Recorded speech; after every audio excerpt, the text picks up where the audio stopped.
And here we go into game one.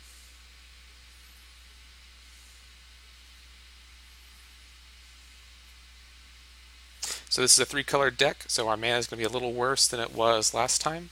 For instance, I cannot keep this hand as I have no white to cast my wall. Fortunately, in this game you get a free mulligan. This hand is very slow and not much better, but I'll go ahead and keep it and see what happens. So let's start for the Guild Gate because they come in tapped. And this might not be a very good hand to keep. I haven't really played this deck too much, and I don't really play Control League combo decks. I generally like to play more aggro. So we may not do very well, but we'll certainly give it our best. So we're just going to play all our Guild Gates until we actually get to play something, and hopefully we don't have to wait till turn 4 to play our Seance on an empty board, because that just is not very good, and he's in blue. So he might be playing a version of the blue-red tempo deck. Yep, this looks a lot like the deck I play. Fortunately, I think we can beat this deck. I don't know if this hand beats that deck, though. This is actually very good, Planar Cleansing. So let's just go ahead and keep playing our Guild Gates.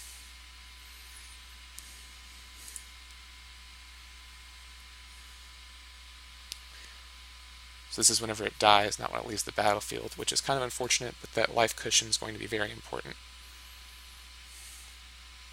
Yes, this looks exactly like my other deck. So we're probably going to want to fire off our Planar Cleansing as soon as possible, and then follow up with our Pelakka Wurm. At least that is my plan currently.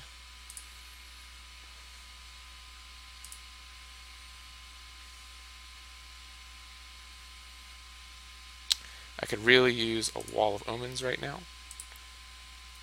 So we're still 2 mana away from casting that. Because it costs 6. So yes, we're right on curve to drop that turn 7. Unfortunately, no ramp. He's going to draw some cards off Inspiration and deal 2 damage to me. Guttersnipe is such a good card.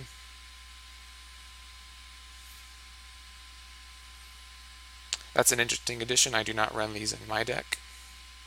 He's also going to get in for 4 here, so we're on a very quick clock. We really need to draw a Wall of Omens or something to help us block these guys and help us live another turn. Although I guess I don't think he can beat me in 2 turns. I guess it really depends on his hand here. So we'll just see what happens. Angelic Accord is not a bad play, but I don't know what I'd rather have here. I'm definitely going to play my white source. Oh, I actually don't want to play anything because it destroys all the permanents. So we'll just hold back for another turn. And the next turn we will cast our Planar Cleansing and hopefully get back into this game. But since he doesn't have a Kiln Fiend, I do not think he can kill me this turn. Yeah, this looks a lot like my deck. And I hope he does play a Kiln Fiend or some other creatures. Or even that. He can't cast both of them next turn. Looks like he's going to, though. He's going to play one of them. That's okay. He'll get in for 4.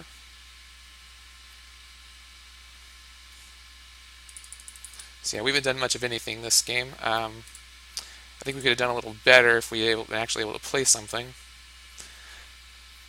But we shall see. Necromancer's Assistant is good. We're going to go ahead and cast this now.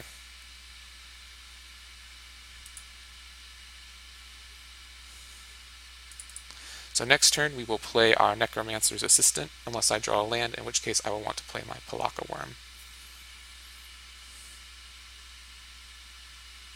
Guard Gomazoa, I do not like this card very much, as it has Defender, but it does prevent all combat damage, which can be good against some of the aggro decks. Alright, so we did not draw a land. We drew another Pelakka Wurm, which I'm okay with. Let's go ahead and mill here. It might have been smarter to play Seance first. Oh, we hit more land, which we kind of needed, so that's kind of bad. But he cannot attack us next turn, so I'm okay with that. And next turn we'll go ahead and play the Seance.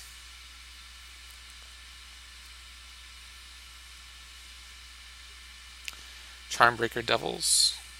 Charmbreaker Devils says he gets to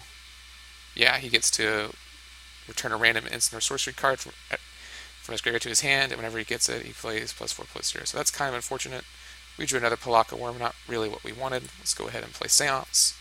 and that way next turn we can block with Necromancer's Assistant and get him back and mill some more, and hopefully get something that we can use Rescue from the Underworld with.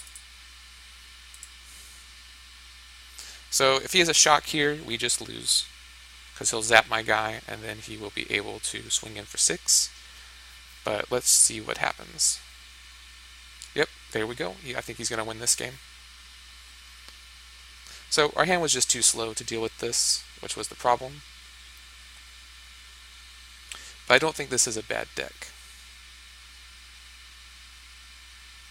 So yes, he will get in here for 8, and that is going to be the game.